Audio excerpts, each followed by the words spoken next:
Ladies and gentlemen, kwa wale wapenzi wa love story, mzigo huu hapa noma sana. Movie inaitwa A Chance to Love. Sasa cha msingi kana mimi mpaka mwisho, enjoy. Mzigo unaanza, kuna mwamba anaonja chakula alichoagiza, lakini uso wake unavyoonyesha tu ni kwamba chakula ni kibaya. Mchizi Faster akashika simu ili ampigie meneja ule mgahawa alioagiza chakula, akamwambia watu wako wameniletea chakula cha kifala sana, yani sijui nikielezee vipi kichakula, lakini ni kibaya kinoma. Meneja akamwambia samahani sana kwa sababu tunakujali mteja wetu wa thamani, basi tutakuletea chakula kingine bure kabisa. By the way, huyu mwamba anaitwa Jesse. Sasa huyu ndio meneja wa mgahawa, anamfokea kinoma dada aliyepika kile chakula, akamwambia yule jamaa ni moja kati ya wateja wetu wakubwa sana, alafu wewe umempikia takataka. Akamwambia bosi, samahani sana, wala sikudhamiria. Meneja akamwambia hiyo samahani kamwambie mteja, sasa utapika chakula kingine kwa pesa yako mwenyewe kutoka mfukoni, na ukimaliza nitakupa adresi upeleke chakula na umuombe msamaha, umenielewa? Na kinyume na hapo kazi na kufukuza. Cheki pisi hiyo inavyohangaishwa na maisha. Huyu dada anaitwa Miriam. Huu ni usiku sana, dada amekaa nje ya geti tangu jioni, anamsubiri mwamba aje ili ampe chakula ambacho bosi amesema agalamike kwa pesa zake mwenyewe ili mteja anufaike. Mara mchizi akafika, maskini ya Mungu kamechoka vibaya mno, sema hana jinsi kibarua kisije kikaota nyasi. Akamuuliza wewe ni nani getini kwangu? Akamwambia mimi ni Miriam, mpishi ambaye nimekupikia chakula kibaya, hivyo nimekuletea kingine kwa ajili ya kurepress kile kibaya. Samahani sana, lakini haukutakiwa kufanya hivi, sasa hivi ni usiku sana, alafu wewe ni mwanamke. Ila mwamba akamwambia aingie ndani ili apumzike kidogo, maana kakaa getini tangu saa 12 na sasa hivi ni saa 3 usiku. Mwamba akamwambia unajua, ule muda nilikuwa na njaa sana, ndio maana nilikasirika, lakini haukutakiwa kufanya hivi. Miriam akamwambia bosi pia aliniambia ni kuombe msamaha kwa chakula kibaya nilichokupikia, hivyo nisamehe sana, haitojirudia. Sasa ili bosi aamini kuwa Miriam kaomba msamaha, ikabidi wajirekodi. Yesi akasema bana meneja, nipo na Miriam hapa na nimemsamehe kabisa kwa chakula ambacho alinipikia mchana, na nimekionja hiki cha sasa hivi kipo sawa kabisa, kimsingi tupo sawa kabisa, na washukuru kwa huduma nzuri. Kesi ikawa imeisha kimtindo. Sasa Miriam ni single mother, ana mtoto wa kike na leo kachelewa kinoma kurudi, dogo hajala, njaa inamuuma, sema kuwa mama napo ni kazi wazee. Shoutouts kwa wazazi wote ambao ni masingomaza. Asubuhi mapema kabisa kwenye mlango wa Miriam kuna huyu mwamba hapa, ana sura ngumu kichizi. Miriam alipotoka akamuuliza unafanya nini hapa, alafu akamwambia mtoto aingie ndani. Sasa huyu mwamba ndiyo baba mzazi wa huyo binti, ila binti hamjui kabisa baba yake, na hapo mwamba amekuja kumdai mtoto wake. Miriam hataki kwa sababu ni miaka 12 imepita tangu mwamba akimbie, na inavyosemekana mwamba alikuwa anataka ile mimba itolewe, na hapa mwamba ametoka South Africa, kazi yake ni kuuza madawa ya kulevya. Huo ndio mchongo aliokuwa anaufanya huko South Africa. Alipofika kazini kachoka kinoma, amelala. Bosi akamkuta akamwamsha, alafu akamwambia hapa unafanya nini?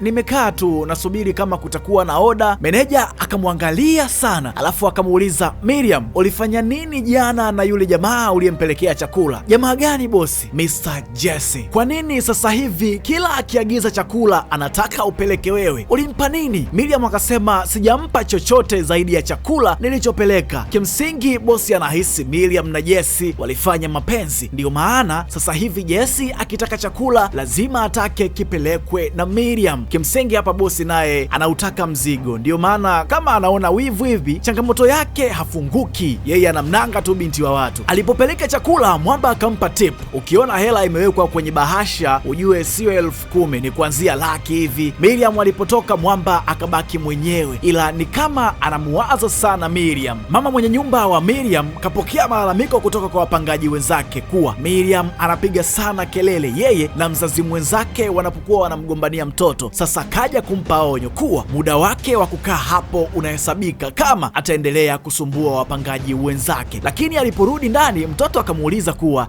je, yule jamaa ni kweli ni baba yake? Miriam akamwambia hapana, sio baba yako, na siku nyingine ukimuona kimbia usigeuke nyuma kabisa. Binti akasema hilo tu mama, limeisha, maana swala la mbio wala lisikupe tabu. Sasa asubuhi Miriam anapokea bahasha ambayo ndani yake kuna barua kutoka mahakamani. Mwamba anataka haki ya kukaa na binti yake. Kumbuka Mwamba ni jambazi, muuza madawa ya kulevya, kashindikana South Africa, amerudi Nigeria. Mwamba huku upande wa pili yupo na mademu wawili, anashikashika nyama kinoma, hana habari kweli kabisa, mzee ni mtu wa hanasa kinoma, lakini Miriam anampigia simu ili aonge naye aachane kabisa na huo mpango wa mahakama, kwani atapoteza hela zake bure. Ila mchizi hashiki simu kabisa, anashika nyashi tu. Sasa baada ya muda ikabidi apokee simu. Akamuuliza, kwa nini unapiga simu muda huu? Miriam akanyoosha kuwa hataki ujinga na mwanaye kabisa. Mwamba akamwambia atake asitake atamtoa mwanaye kwa gharama yoyote ile, iwe kwa jasho au kwa damu. Kati ya wale mademu waliokuwa nao, mmoja akamuuliza, kwani mpenzi una mtoto? Akamwambia, wewe kilichokuleta hapa ni kukatika tu, masuala yangu achana nayo kabisa, kwani maisha yangu sio maisha yako. Kwa sababu kazi yao iliwapeleka pale ni kukatika, basi ikabidi waanze kukatika, hakuna namna. Ofisini meneja akamwambia, yule mpenzi wako, yani yule mteja, anataka umpikie chakula alafu umpelekee. Miriam anashangaa, mbona huyu mwamba analazimisha nikubali kuwa nimelala na mteja? Meneja akasema, kwani jamaa umempa nini ambacho mimi siwezi kukupa? Mimi ni handsome na nina pesa pia, unahisi yule jamaa anakupenda? Sasa leo meneja ndiyo kafunguka kuwa anamtaka Miriam, ila ni kama amechelewa hivi. Sasa kile chakula ambacho mwamba aliagiza, baada ya kukionja akagundua ni kibaya kwa sababu Miriam hakukipeleka, ila akagundua leo Miriam huenda hakuwa sawa kabisa wakati anapika chakula. Fasta akampigia simu akamwambia, na leo tena umeniletea chakula kibaya kama ile siku, kwani una shida gani? Miriam akamwambia, nisamehe sana, ila sijui nieleze vipi, lakini usijali, mimi nipo sawa. Jesse akamwambia, nitumie location nije nikuone. Mwamba alipofika akamuuliza, vipi, naweza kukukumbatia? Mtoto akanyooka akapata kumbato, alafu akaanza kujieleza. Akamwambia, nilipokuwa mdogo nilikuwa na mwanaume ambaye alinipatia ujauzito, na baada ya kumwambia aliukataa na ghafla akapotea kabisa. Nikajifungua. Sasa amerudi kutoka South Africa, ana hela sana, anachodai ni mtoto ambaye mimi nimemlea wakati yeye alimkataa, na amefungua kesi mahakamani kuwa anamtaka mtoto na hapati haki ya kuwa na mtoto. Mwamba akamuuliza, unahitaji msaada? Miriam akajibu, ndiyo nahitaji msaada. Mwamba akamwambia, mimi ni mwanasheria na nitakusaidia. Nilikuwa sijui kama wewe ni mwanasheria, lakini sina pesa za kukulipa. Mwamba akamwambia, kwani nani amekwambia ulipe? Sijakwambia unilipe, ila stori yako imenigusa, sihitaji kuona unateseka. Kama hautojali naomba nikusaidie. Jesse alipotoka pale akampigia simu mshikaji, akamchimba mkwala sana, akamwambia, hiyo kesi uliyoifungua achana nayo kabisa mshikaji wangu, hautoshinda hata kidogo. Mwamba akamsikiliza, akaona kijana hana kazi za kufanya, akamkatia simu. Sasa hapa kuna huyu mshikaji wake akamuuliza, sasa mwanangu, kwa nini unatumia nguvu kubwa kumpata huyo mtoto? Si ukaushe tu, kwa sababu una kizazi, utazaa mwingine. Akamwambia, mdogo wangu hujui unachokiongea. Akampa story, akamwambia, unakumbuka nilivyokuwa nimeliteka soko la madawa ya kulevya South Africa? Kuna yule bosi wangu wa mwanzo kabisa, kwa sababu nilikuwa nafanya kazi kwa bidii, alipoona nitakuja kutekwa na wanawake alafu nitakuwa mzembe, alichokifanya alinipeleka hospitali nikafanyiwa operation, yani kiufupi nilikatwa kende. Sasa umenielewa kwa nini nampigania yule mtoto? Mwamba akashangaa kinoma, kakaa na mwanaye muda mrefu sana, lakini kumbe kende zimeshakatwa kitambo sana. Mwanaye yule yule alimtuma aende kumpeleleza Jesse. Sasa leo kaleta ripoti, akamwambia, mzee, yule jamaa hatumuwezi hata kidogo. Kwanza ana hela kinoma, alafu mbaya zaidi ni mwanasheria ambaye hajawahi kushindwa kesi hata moja. Ameshawahi kusimamia kesi zaidi ya 200 zikiwemo za viongozi wakubwa sana wa kisiasa hapa Nigeria. Kwa hiyo kutoboa kwa yule mwamba tajiri sidhani kama inawezekana kabisa. Mwamba alipopata ile taarifa akaona sasa ni wakati wa kwenda kuonana na mwanangu ana kwa ana. Yeye si mwanaume. Mwamba akamtimbia Jesse mpaka nyumbani kwake. Jesse akamuuliza, we jamaa, nyumbani kwangu umepajuaje na kwa nini upo hapa? Nimekuja kwa heshima kukuomba uachane na hii kesi. Unajua mtu unayedili naye ni mtu gani? Kwa hiyo umekuja kunifundisha namna ya kufanya na kutokufanya kazi yangu. Wewe una akili kweli? Yaani mtu kama wewe pumbavu kabisa, takataka kabisa. Hapa hakuna ngumi itakayorushwa, ni maneno tu, labda na nguvu ya pesa kidogo ndiyo itatumika. Kila mtu anaamini kupitia pesa kuwa atawini hili jambo. Huku mtoto naye kashtuka, akamuuliza mama, hivi mama, una uhakika kweli yule sio baba yangu? Na kama sio baba yangu mbona anatumia nguvu kubwa vile kuhakikisha mimi naenda kukaa naye? Akamwambia, mwanangu, ni kweli yule ni baba yako, ila hakuna alichokifanya kwenye haya maisha yetu, hivyo hana nafasi kwetu. Mtoto akamwelewa mama yake. Hapa wazee, jifunzeni, mwanamke ukimsusia mtoto, huyo mtoto kukukumbuka, labda mkutane mbinguni. Sasa leo mwamba kaja na nguvu ya pesa, akamwambia ataje dau analotaka ili aachane na ile kesi. Oh, unataka kuninunua? Basi nipe milioni 500 ili niachane kabisa na huo mchongo. Hivi wewe una akili kweli? Wewe unajua milioni 500 kweli wewe? Jesse akamwambia, wewe si una hela? Nipe milioni 500. Mwamba akawaka kinoma kusikia milioni 500. Jesse naye si ana hela? Kwa hiyo kinachozungumza hapo ni nguvu ya pesa tu. Huku nako bosi wa Miriam kaamka tu na kisukari chake leo from nowhere,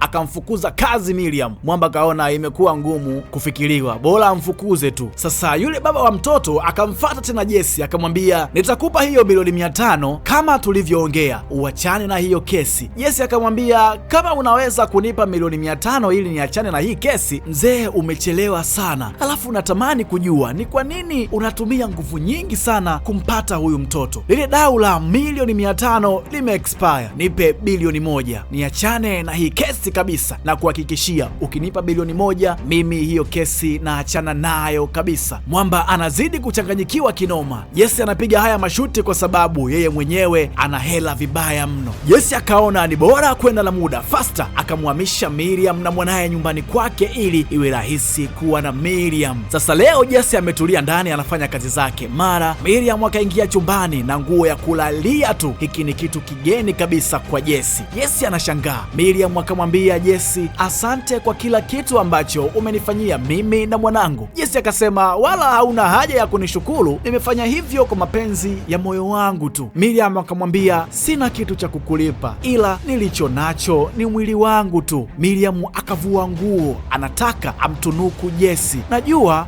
unanitaka na hayo yote unayoyafanya ni kwa sababu lengo lako ni kunila tu, wala sidhani kama unatumia nguvu hiyo kwa ajili ya kitu kingine. Jesse akamwangalia akamwambia, we una kichaa eti? Nimefanya hivyo kwa sababu ya upendo. Kama ningetaka seksi ningejua wapi pa kuipata. Kiufupi umenidisappoint sana. Haya, okota hiyo nguo yako na utoke chumbani kwangu. Miriam kadhalilika, maskini ya Mungu. Asubuhi Jesse kaamka akamuita Miriam akamwambia, nahitaji kulala na wewe. Miriam akashtuka, huyu si nilimpelekea mzigo akaukataa kabisa huyu, sasa imekuwaje? Jesse akamwambia, nahitaji kulala na wewe, ila sio kwa staili kama ile ambayo ulikuja nayo jana. Ni kweli ninakupenda na maybe hizi effort zote ni kwa sababu nahitaji kuwa na wewe, lakini sio kama ulivyokuja jana. Mwamba akamtongoza sana Miriam, lakini Miriam hakujibu kitu. Lakini usiku Jesse anapigwa risasi na mtu asiyejulikana. Mwamba akaenda chini. Kwa mujibu wa dokta ni kwamba Mwamba yupo vizuri, risasi haikugusa vitu vya msingi, yani firigisi, maini, bandama zipo vizuri kabisa. Kimsingi Mwamba bado sana kwenye swala la kufa, lakini Miriam anamjua vizuri aliyefanya hilo tukio. Akamfata Mwamba akamwambia, kama ulitaka Jesse afe basi umefeli, uliyemtuma hana shabaha, Jesse bado yupo hai, sasa anayefuata kufa ni wewe. Sasa hivi kana kiburi, kwanza kana bwana mwanasheria, kana kuzingua ukishtaki, kana kushinda kesi mahakamani, alafu kana hela. Dogo aliyetumwa na yule Mwamba alafu akakosea shabaha, akaitwa akaambiwa kuna mawili tu, aidha akamuue Jesse au alipie uhai wa Jesse kadri anavyozidi kuishi. We unakosaje? Umeambiwa ulenge kichwani, we unalenga mkono. We ni kichaa kumbe. Sasa kesi ya mtoto imefutwa.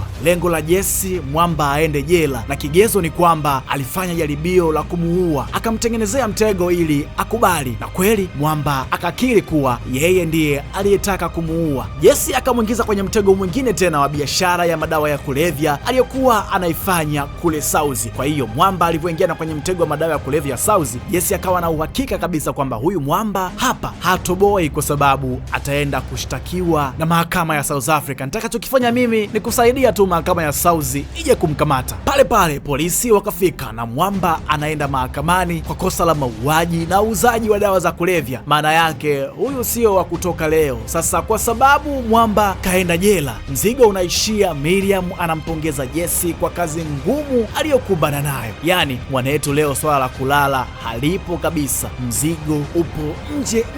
Ni mwendo wa kuenjoy usiku mzima. Movie inaitwa A Chance to Love. Hii ni The Storyteller TZ. Nikukumbushe kusubscribe, kulike na kucomment ili uwe wa kwanza kupata recap kali kama hizi. Enjoy. Aviator, rusha ndege ushinde. Wapi utatua? Uamuzi ni wako. Aviator inapatikana kupitia pmbet.co.tz.